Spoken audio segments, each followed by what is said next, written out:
ಬಾಬಾ ಸಾಹೇಬ್ ಅಂಬೇಡ್ಕರ್ ಅವರ ಬಗ್ಗೆ ಆಡಿರುವ ತುಚ್ಛೀಕರಣದ ಮಾತುಗಳನ್ನು ಇಡೀ ದೇಶವೇ ಕೇಳಿದೆ. ಮೊದಲಿಗೆ ಬಾಬಾ ಸಾಹೇಬ್ ಅಂಬೇಡ್ಕರ್ ಅವರ ಬಗ್ಗೆ ಭಾರತೀಯ ಜನತಾ ಪಕ್ಷದ ಅಭಿಪ್ರಾಯವನ್ನು ಬಹಿರಂಗವಾಗಿ ಧೈರ್ಯದಿಂದ ದೇಶದ ಮುಂದೆ ತೆರೆದಿಟ್ಟಿದ್ದಕ್ಕಾಗಿ ಮತ್ತು ಕೊನೆಗೂ ನಿಮ್ಮ ಜೀವಮಾನದಲ್ಲಿ ಒಂದು ಸತ್ಯವನ್ನಾದರೂ ಹೇಳಿದ್ದಕ್ಕೆ ಅವರನ್ನು ನಾನು ಅಭಿನಂದಿಸುತ್ತೇನೆ. ಇದರ ನಂತರ ಇಡೀ ದೇಶ ಬಿಜೆಪಿ ಮತ್ತು ಅದರ ನಾಯಕರ ವಿರುದ್ಧ ತಿರುಗಿ ಬಿದ್ದಾಗ ನಿರೀಕ್ಷೆಯಂತೆ ತಮ್ಮ ಮಾತನ್ನು ತಿಳಿಸಲಾಗಿದೆ. ಅಂಬೇಡ್ಕರ್ ಅವರ ಬಗ್ಗೆ ನಮಗೆ ಗೌರವ ಇದೆ ಎಂದೆಲ್ಲ ಸ್ಪಷ್ಟೀಕರಣವನ್ನು ನೀಡಿದ್ದಾರೆ. ಪ್ರಧಾನಿ ನರೇಂದ್ರ ಮೋದಿಯವರು ತಮ್ಮ ಆತ್ಮೀಯ ಸ್ನೇಹಿತನ ರಕ್ಷಣೆಗೆ ಧಾವಿಸಿ ಉದ್ದನೆಯ ಹೇಳಿಕೆಯನ್ನು ನೀಡಿದ್ದಾರೆ. ಇವೆಲ್ಲವೂ ನಿರೀಕ್ಷಿತವಾದದ್ದು. ಅಮಿತ್ ಶಾ ಅವರು ಆಡಿದ ಮಾತುಗಳಲ್ಲಿ ಆಶ್ಚರ್ಯವೇನಿಲ್ಲ. ಬಿಜೆಪಿ ಮತ್ತು ಸಂಘ ಪರಿವಾರದ ನಾಯಕರ ಮನಸ್ಸಿನಿಂದ ಬಾಯಲ್ಲಿ ಬಂದು ಬಿಟ್ಟಿದೆ. ಇದು ಶಹಾ ಅವರ ಬಾಯಿ ಕತ್ತಿನಿಂದ ಬಂದದ್ದಲ್ಲ ಎನ್ನುವುದಕ್ಕೆ ಇತಿಹಾಸವೇ ಸಾಕ್ಷಿ. ಅಂಬೇಡ್ಕರ್ ಅವರನ್ನು ಇವರು ದೇಶದ ಮುಖ್ಯ ಕಾರಣ. ಅವರು ಕೊಟ್ಟು ಹೋಗಿರುವ ಸಂವಿಧಾನ, ಈ ಲಿಖಿತ ಸಂವಿಧಾನ ಜಾರಿಗೆ ಬರುವವರೆಗೆ ನಮ್ಮಲ್ಲಿ ಜಾತಿ ಮತ್ತು ಲಿಂಗ ತಾರತಮ್ಯವನ್ನು ಶಾಸನವನ್ನಾಗಿ ಮಾಡಿರುವ ಮನುಸ್ಮೃತಿ ಜಾರಿಯಲ್ಲಿತ್ತು. ಸ್ವಾತಂತ್ರ್ಯ, ಸಮಾನತೆ ಮತ್ತು ಭ್ರಾತೃತ್ವದ ಆಶಾ ಬಾಬಾ ಸಾಹೇಬ್ ಅಂಬೇಡ್ಕರ್ ಅವರ ಕೇವಲ ಸಂವಿಧಾನವನ್ನು ಕೊಟ್ಟು ಹೋಗಿಲ್ಲ, ಅಲ್ಲಿಯವರೆಗೆ ಜಾರಿಯಲ್ಲಿದ್ದ ಅಲಿಖಿತ ಸಂವಿಧಾನವಾದ ಮನುಸ್ಮೃತಿಯನ್ನು ಸುಟ್ಟು ಹೋಗಿದ್ದರು. 1927 ಡಿಸೆಂಬರ್ 25ರಂದು ಬಾಬಾ ಸಾಹೇಬ್ ಅಂಬೇಡ್ಕರ್ ಅವರು ಮನುಸ್ಮೃತಿಯನ್ನು ಸಾರ್ವಜನಿಕವಾಗಿ ಸುಟ್ಟು ಹಾಕಿದ್ದರು. ಅದರ 22 ವರ್ಷಗಳ ನಂತರ ಅವರು ಹೊಸ ಸಂವಿಧಾನವನ್ನು ಹುಟ್ಟು ಹಾಕಿದರು. ಬಿಜೆಪಿ ಮತ್ತು ಸಂಘ ಪರಿವಾರದಲ್ಲಿರುವ ಮನುವಾದಿಗಳು ಬಾಬಾ ಸಾಹೇಬ್ ಅಂಬೇಡ್ಕರ್ ಅವರನ್ನು ದ್ವೇಷಿಸಲು ಇದು ಕಾರಣ.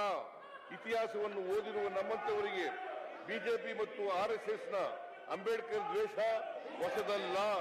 ಬಾಬಾ ಸಾಹೇಬ್ ಅಂಬೇಡ್ಕರ್ ಅವರು ಮತ್ತು ಅವರು ಬರೆದಿರುವ ದೇಶದ ಸಂವಿಧಾನವನ್ನು ಅವರು ಬದುಕಿರುವಾಗಲೇ ಬಿಜೆಪಿಯ ಮಾತೃ ಸಂಸ್ಥೆಯಾದಂಥ ಆರ್ಎಸ್ಎಸ್ ಯಾಕೆ ತಿರಸ್ಕರಿಸಿತ್ತು?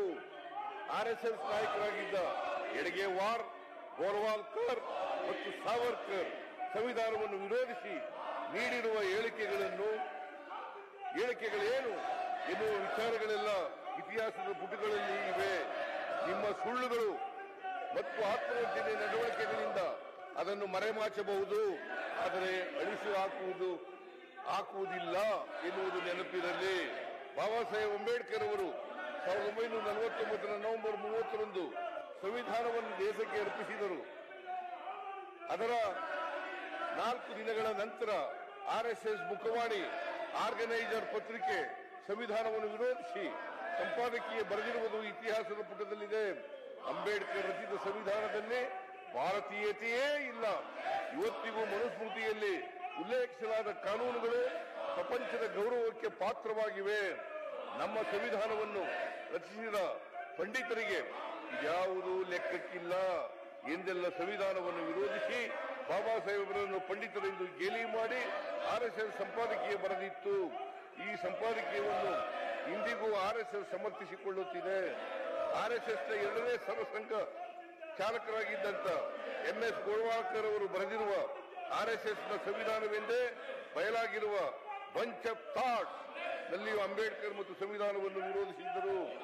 ವೇದಗಳ ನಂತರ ನಮ್ಮ ಹಿಂದೂ ರಾಷ್ಟ್ರಕ್ಕೆ ಪೂಜನೀಯವಾದಂಥ ಗ್ರಂಥವೆಂದರೆ ಮನುಸ್ಮೃತಿಯಾಗಿದ್ದು, ಅನಾದಿ ಕಾಲದಿಂದಲೂ ನಮ್ಮ ಸಂಸ್ಕೃತಿ, ಸಂಪ್ರದಾಯ, ಆಚಾರಗಳಿಗೆ ಅದು ಆಧಾರವಾಗಿದೆ.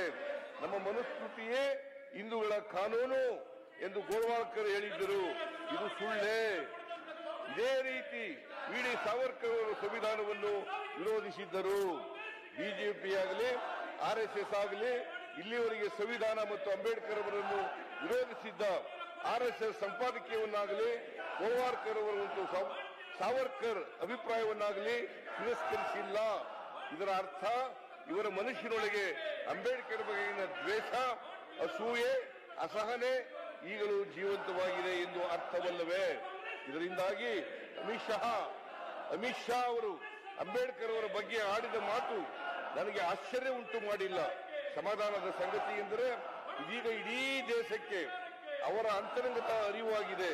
ಬಾಬಾ ಸಾಹೇಬರು ಕೊಟ್ಟ ಸಂವಿಧಾನದ ಅಡಿಯಲ್ಲಿ ಕಾರ್ಯನಿರ್ವಹಿಸುತ್ತಿರುವ ಸಂಸತ್ನಲ್ಲಿ ನಿಂತು ಅವರ ಸ್ಮರಣೆಯನ್ನು ವ್ಯಸನ ಎಂದು ತುಚ್ಛೀಕರಿಸುವ ಅವರ ಧೈರ್ಯಕ್ಕೆ ಮೆಚ್ಚಿಕೊಳ್ಳಲೇಬೇಕು. ಈ ಮಾತನ್ನು ಕೇಳಿದ ನಂತರ ರಾಜ್ಯಸಭಾಧ್ಯಕ್ಷರು ನಿಜಕ್ಕೂ ಸಂವಿಧಾನದ ಅಡಿಯಲ್ಲಿ ಕಾರ್ಯನಿರ್ವಹಿಸುವವರಾಗಿದ್ದರೆ ತಕ್ಷಣ ಅವರನ್ನು ಸದನದಿಂದ ಅಮಾನತುಗೊಳಿಸಬೇಕಾಗಿತ್ತು. ಅಂಬೇಡ್ಕರ್ ನಮಗೆ ವ್ಯಸನ ಅಲ್ಲ, ನಿತ್ಯ ಸ್ಮರಣೆ. ನಮ್ಮ ಉಸಿರು ಇರುವವರಿಗೆ, ಈ ಭೂಮಿಯಲ್ಲಿ ಸೂರ್ಯಚಂದ್ರ ಇರುವವರಿಗೆ ಅಂಬೇಡ್ಕರ್ ಸ್ಮರಣೆ ಇರಲಿದೆ. ನೀವು ತುಚ್ಛೀಕರಿಸಿದಷ್ಟು ಪುಟಿದು ಮೇಲೆದ್ದು ಬಂದು ಅವರು ನಮ್ಮ ಮುನ್ನಡೆಯ ಹಾದಿಗೆ ಬೇಕಾಗುತ್ತಾರೆ. ನಿಮ್ಮ ದುರಂಕಾರದ ಮಾತಿಗೆ ನಿಮ್ಮ ಬೆನ್ನ ಹಿಂದಿರುವ ಸೇನಾಗಳು ಮೇಜು ಕುಟ್ಟಿ ಸಂಭವಿಸಿರಬಹುದು. ಆದರೆ ಅಂಬೇಡ್ಕರ್ ಅವರಿಂದಾಗಿ ಸಮಾನತೆ ಮತ್ತು ಘನತೆಯ ಬದುಕನ್ನು ಪಡೆದಿರುವ ದೇಶದ ಕೋಟ್ಯಾಂತರ ಜನ ನಿಮಗೆ ಛೀಮಾರಿ ಹಾಕುತ್ತಿದ್ದಾರೆ ಎನ್ನುವುದು ತಿಳಿದಿರಲಿ. ಅಂಬೇಡ್ಕರ್ ಎಂಬ ಮನುಷ್ಯ ಈ ಭೂಮಿಯಲ್ಲಿ ಹುಟ್ಟದೇ ಇರುತ್ತಿದ್ದರೆ ನನಗೆ ಮುಖ್ಯಮಂತ್ರಿಯಾಗುವ ಅವಕಾಶವೇ ಬರುತ್ತಿರಲಿಲ್ಲ. ನಾನು ಊರಲ್ಲಿ ದನ ಕುರಿ ಮೇಯಿಸಿಕೊಂಡು ಇರಬೇಕಾಗುತ್ತಿತ್ತು. ನಮ್ಮ ಪಕ್ಷದ ಹಿರಿಯ ನಾಯಕ ಸನ್ಮಾನ್ಯ ಮಲ್ಲಿಕಾರ್ಜುನ ಖರ್ಗೆಯವರು ರಾಜಕೀಯ ಕ್ಷೇತ್ರದಲ್ಲಿ ಉನ್ನತ ಸ್ಥಾನಗಳನ್ನು ಪಡೆದು ಎಐಸಿಸಿಯ ಅಧ್ಯಕ್ಷ ಸ್ಥಾನವನ್ನು ಅಲಂಕರಿಸುತ್ತಿರಲಿಲ್ಲ. ಕಲಬುರಗಿಯ ಯಾವುದಾದರೂ ಕಾರ್ಖಾನೆಯಲ್ಲಿ ಕಾರ್ಮಿಕರಾಗಿರುತ್ತಿದ್ದರು. ಈ ವಾಸ್ತವ ಸದಾ ನಮ್ಮ ನೆನಪಿನಲ್ಲಿರುತ್ತದೆ. ನೀವು ಹೇಳುವ ವ್ಯಸನ ನಮ್ಮ ಪಾಲಿನ ಅಂಬೇಡ್ಕರ್ ಸ್ಮರಣೆ ನಮ್ಮನ್ನೆಲ್ಲ ಇಲ್ಲಿಗೆ ತಂದು ನಿಲ್ಲಿಸಿ ನಮಗೆ ಸ್ಥಾನಮಾನ, ಗೌರವ ಮತ್ತು ಜನರ ಸೇವೆ ಮಾಡುವ ಅವಕಾಶವನ್ನು ಕೊಟ್ಟಿದೆ ಎನ್ನುವುದನ್ನು ನಾವು ಮರೆತಿಲ್ಲ. ನಾನು ಮಾತ್ರ ಅಲ್ಲ, ಬಾಬಾ ಸಾಹೇಬ್ ಅಂಬೇಡ್ಕರ್ ಮತ್ತು ಅವರು ಕೊಟ್ಟಿರುವ ಸಂವಿಧಾನ ಇಲ್ಲದೆ ಇರುತ್ತಿದ್ದರೆ ಗೃಹ ಸಚಿವರಾಗಿ ಬದುಕು ಕೊಟ್ಟ ಮಹಾತ್ಮನನ್ನೇ ತುಚ್ಛೀಕರಿಸುವ ಅವಕಾಶ ಅವರಿಗೆ ಸಿಗುತ್ತಿರಲಿಲ್ಲ. ಶಹಾ ಅವರು ನಿಮ್ಮೂರಿನಲ್ಲಿ ಎಲ್ಲಾದರೂ ಗುಜರಿ ವ್ಯಾಪಾರ ಮಾಡಿಕೊಂಡು ಇರಬೇಕಾಗುತ್ತಿತ್ತು.